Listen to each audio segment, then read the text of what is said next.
Cela ova februarska emisija posvećena je kulturi, i to ne bilo kakvoj, nego vrhunskoj, pravoj bečkoj, a akteri su umetnici sa naših prostora. Počinjemo iz jednog prelepog stana koji liči na muzej, a pripada primadoni, zvezdi operskih scena sveta Oliveri Miljaković.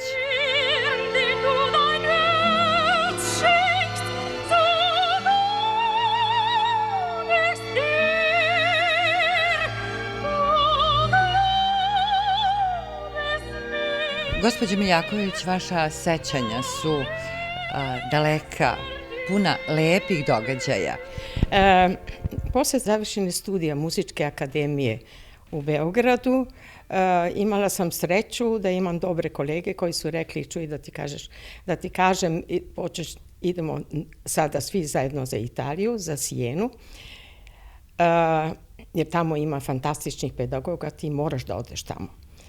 I s obzirom da sam ja htela da u ono vreme sam završavala studije istorije umetnosti, htela sam da diplomiram. Oni su rekli to možeš i kasnije.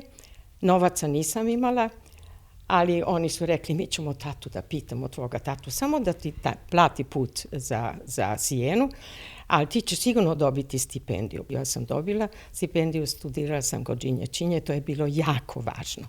Da sam od nje dobila jednu veliku potvrdu, da kaže ona meni, posle audicije, ja nemam šta da ti kažem, samo jednu tajnu da ti kažem. Nikad nije ona posljednja nota. Ti moraš do posljednje note da dođeš, kao kad se penješ na brdo.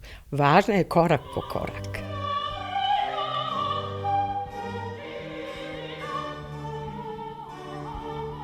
Umeđu vremenu sam dobila već ugovor u Beogradskoj operi, jer me opet Anika Radošević, koja je bila moj profesor skenskih kretnji i baleta, ona me vidjela na ulici, molim te dođi, mi te čekamo na tebe.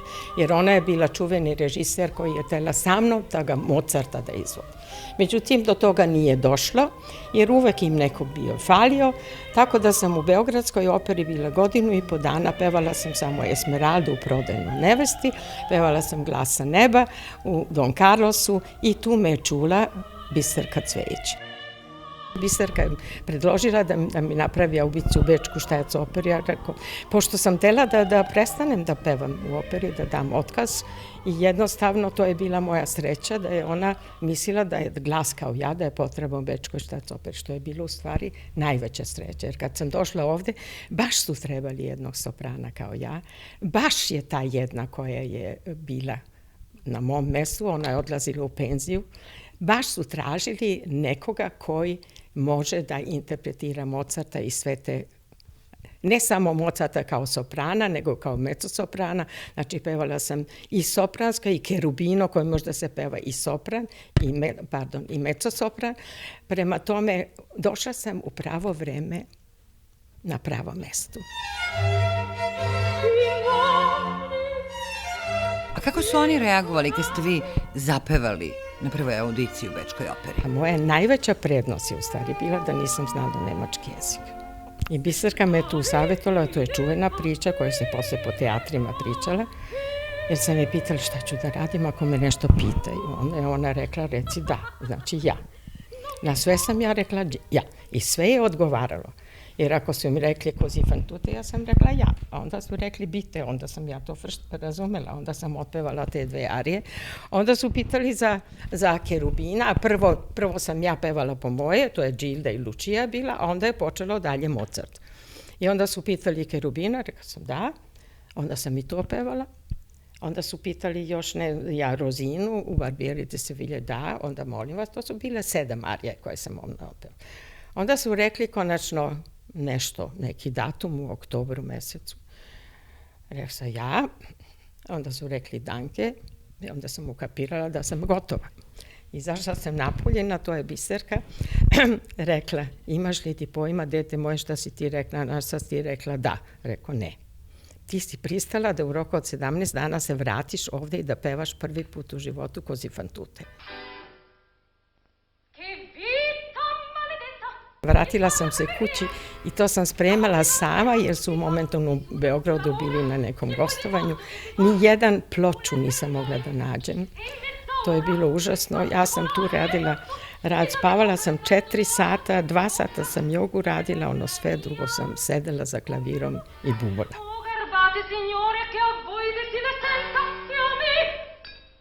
Herbert von Karajan je odigrao izuzetno značajnu ulogu za vašu karijeru. Prvi put me je čuo kad sam pevala Oskara u Balu pod maskama, to je bila njegova želja, da dođe samo na drugi čin, da bi čuo kako moj glas u ovoj božanstvenoj operskoj kući zvuči. I tu je došao prvi put da me čuje, tako da sam ja posle te predstave odmah saznala da je rekao može. Posle izvesnog vremena odmah sam dobila ponudu, to je bio januar, da spremam Incoronazione di Popea. I onda sam, prego što je počela proba, ja sam otišla kod njega na pult i rekla sam, molim vas samo da mi potvrdite, jer meni je bilo važno šta će da mi kaže, da li je ovo što sam naučila, jer nije bio posebna proba, nego jedna odmah ansambl proba. Ja sam ga zapitala da li je to dobro tako. On je ovako pogledao, ko malo dete, naravno, on je bio puno stariji i onda sam bila dosta mlada, još mlađe izgledala nego što sam bila. I on da, dete moje, ja pravilno si to naučila. Hvala maestro. I onda sam se vratila kod mojih kolega koji su rekli, jesi ti normalna? Rekao, zašto? Pa zar se ti usuđuješ kod Boga da ideš i da pričaš sa našim Karajanom Bogom? Pa rekao, ja se pričam sa Bogom gore na nebu, zašto ne bi mogla da pričam s ovim na zemlji? I to je bila lepa priča.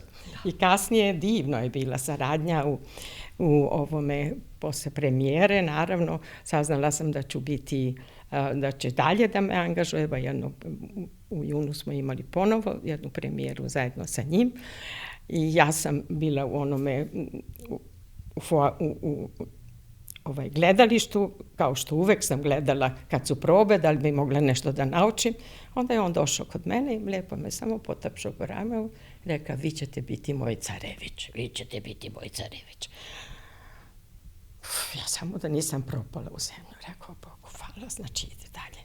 Ja sam čula, on je, te godine nije, on je već dao otkaz, ali on mene vodi u Salzburg, 65. godine. Tako da je to bilo fantastično i to je naša premijera u Salzburgu, ja kao carević u Borisu Godinovu, ovde on pored mene, ispred zavese, klanjamo se i daj mi ruku, na to ja normalno, kao što se mi zdravim, stisnem u tu ruku, on kaže, Olivera, samo labavo, nemojte me stiskati, ja sa tim dirikujem. Eto, tako je bilo. Vama su se, nakon svega toga, otvorila vrata, bukvalno celog operskog sveta. Obišli ste ceo svet, jedino u 3 velike kuće niste pevali. Gde? Tako je. To je bila Milanska Scala, morala sam da otkažem, imam svu tu korespondenciju jer sam imala ovde puno posla. Ipak sam ja bila ovde na angažmanu 10 meseci, znači godinu dana, 2 meseca je slobodno i 2 meseca smo imali prava da gostujemo. I kad se ta kvota popunila, onda nisam mogla dalje. Onda sam morala, nažalost, da otkažem. To je bilo isto sa Metropolitenom i to je bilo isto sa Konvegatom. Ali ste u svakom slučaju bili zvezda Bečke opere, što mnogo znači u tom svetu i svuda su vas dočekivali kao zvezda. Da. Sad, znate, ja se tako nisam nikad ni osjećala. Ja sam znala da kad prođe predstava da sam imala veliki uspeh i to je bilo u stvari te večeri. Sutradan moraš da ideš opet za klavir, opet da vežbaš, opet imaš proba. Prema tome, ta svesnost i biti zvezda uopšte nije postojala, jer mi nismo ni imali vremena da se kupamo u našim velikim uspehima, da si ti zvezda i tako dalje. Je li bilo momenta kad ste bili umorni od svega? Bilo je momenta kad sam ja bila umorna malo sa problemima života, koji nisu vrlo jednostavni. Ti svoje probleme možeš da rešavaš kako god hoćeš što se tiče muzike. Tu ima svojih pravila. Ali u privatnom životu nema pravila. Nema pravila, tu moraš isto da imaš veliku sreću. Jednostavno, posle 17 godina pošto sam pomagala i moju familiju i familiju od moga supruga i po familiju to i to i to, za njih sam radila, njima pomagala. Najmanje vremena je ostaje, naravno, za moju ćerku, jer sam dosta gostovala. I tu su bili problemi koji nisam mogla da rešim, jer ti kad dete ide 6 godina u školu, ti ne možeš više da je uzimaš sobom. Dok je ona bila mala, ja sam mogla da je uzmem sa svekrvom i mojom majkom, da rešim te probleme. Međutim, moja ćerka je mnogo patila i to sam videla da ne mogu da rešavam, ali dragi Bog je rešio to. Kad je bila 10 godina, da sam ja videla, ako ja i dalje toliko putujem, a to se sve nakupilo, ja ću dete izgubiti, jer ona me sve više treba, dolazi pubertet, sve me više potrebna bila.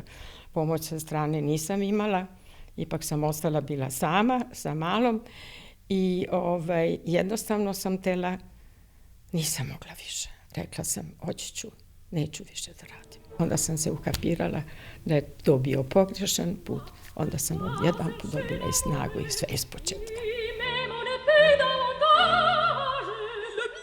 Vi i dalje radite kao pedagog. I ne umare vas, uživate u tome i to vas održava vitalnom i tako lepo. Imate li nekoga sa naših prostora ko vam se obraća za pomoć?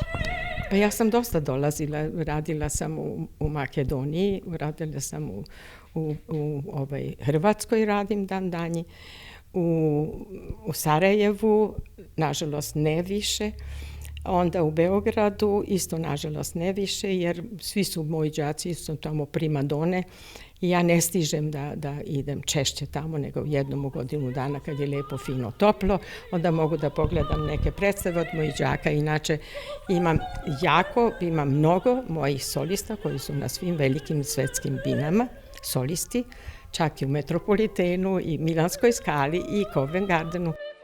Vi ste kroz vašu karijeru dobili mnogo aplauza, dobili mnogo priznanja, ali imate i 3 posebne nagrade. Da. Prva nagrada je bila, to je moj zlatni prsten. Druga nagrada je kad sam dobila angažman kao profesor u operskom studiju. To je bila srebrna medalja. I treća nagrada je kulminacija, naravno zlatna medalja za zasluge na polju kulture i umetnosti od države. To je zlatna. Zlatni prsten je od Štacopere. Vaš poslednji javni nastup bio je povodom obeležavanja 50 godina umetničkog rada. 2009. I tu sam nastupila sa svim mojim đacima, svi su došli iz inostranstva.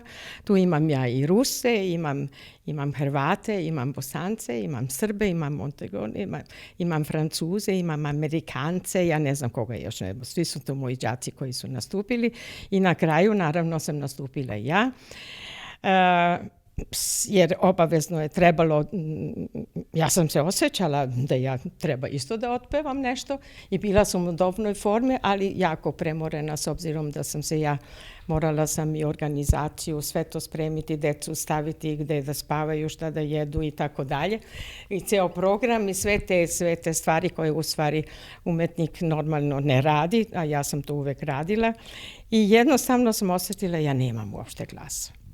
Pre nego što sam nastupila pred kraj, ja sam otišla u garderobu malo da zagrejem glas. Išlo je nešto nije išlo. Ja sam se samo pomolila Bogu i rekla sam, Bože, pomozi mi da se ne obrukam. I u životu nikad nisam bolje otpevala moju ariju Ruže iz Figorove ženitbe.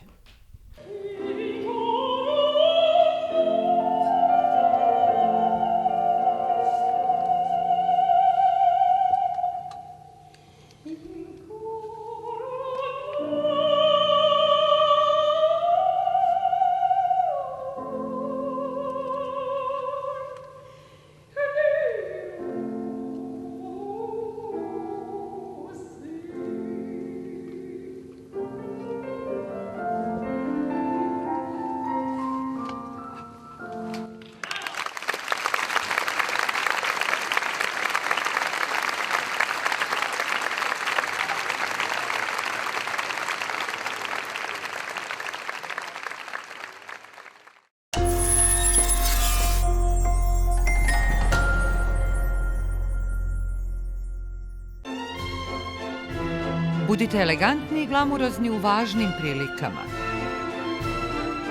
Haljine po vašoj meri.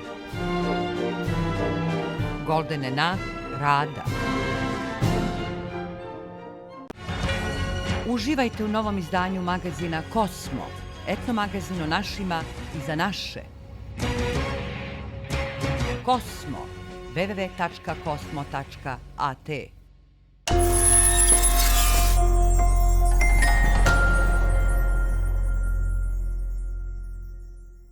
Ostajemo u svetu operske muzike. Predstavit ćemo vam Marija Pavla Del Monaca, studenta 3. godine Univerziteta za muziku i scensku umetnost, čije prezime govori dovoljno u celom svetu.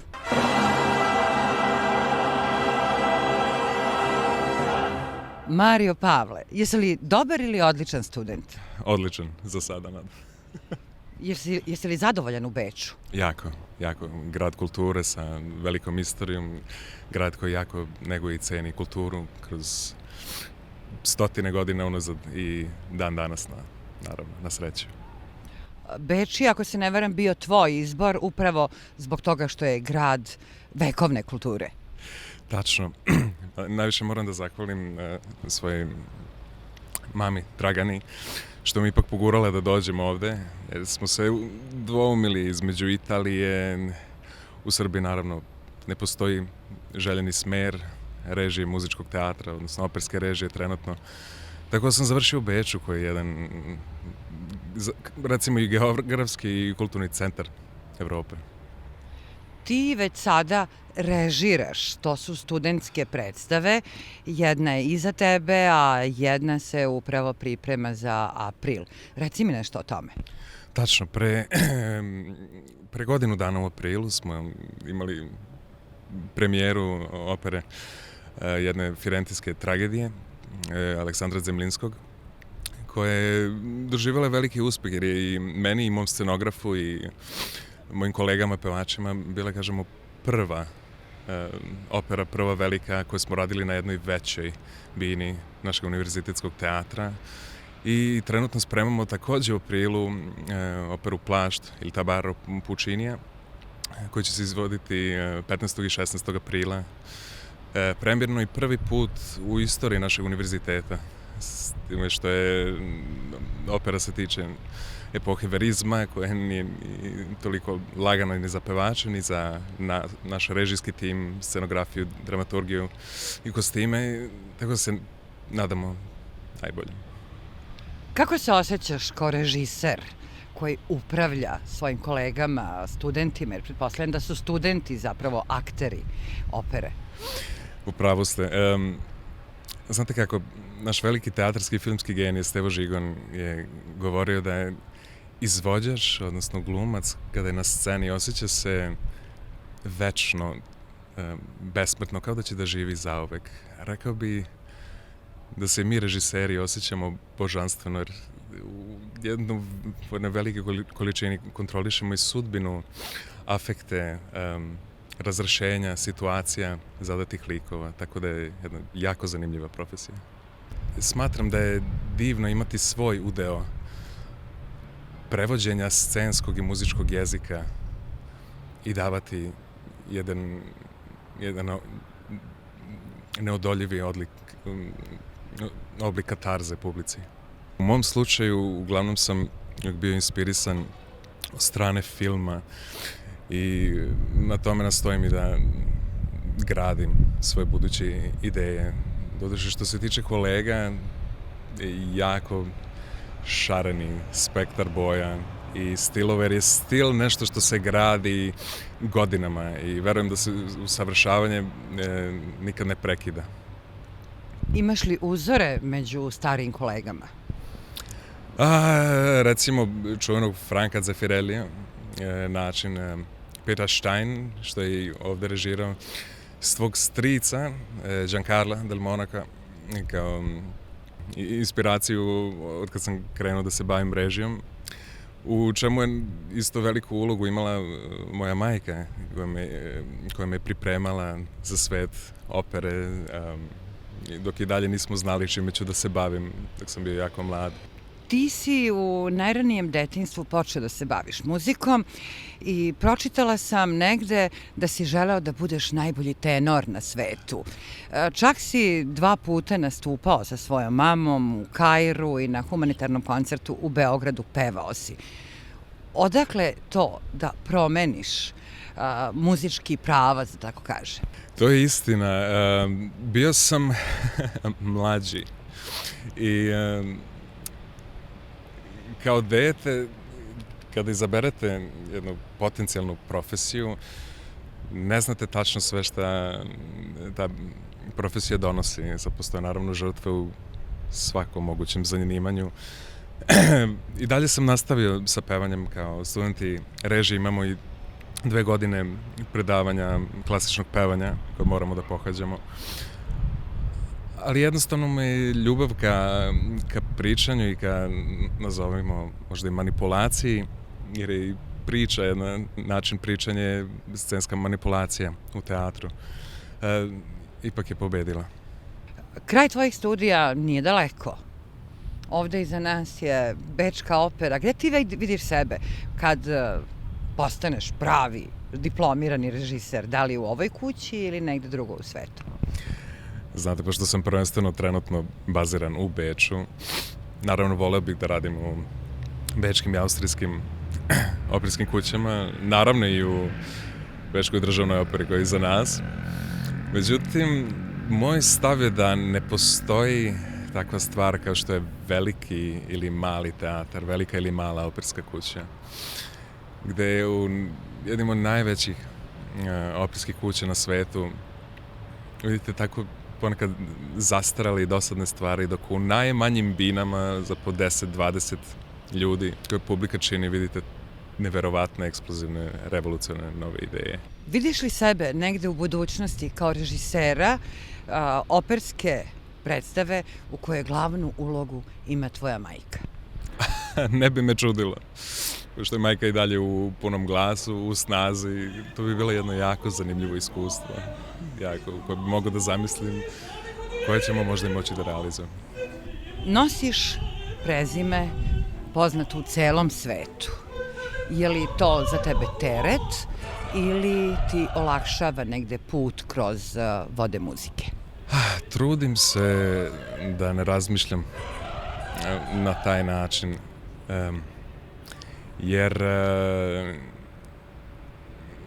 ono što sam dobio od porodice jeste upravo prethodno spomenuta ljubav, intriga za umetnošću, za teatrom, za operom, specifično.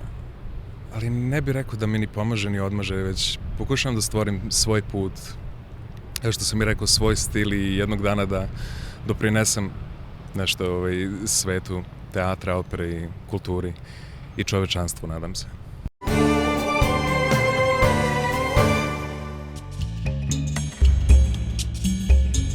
U većini svojih radova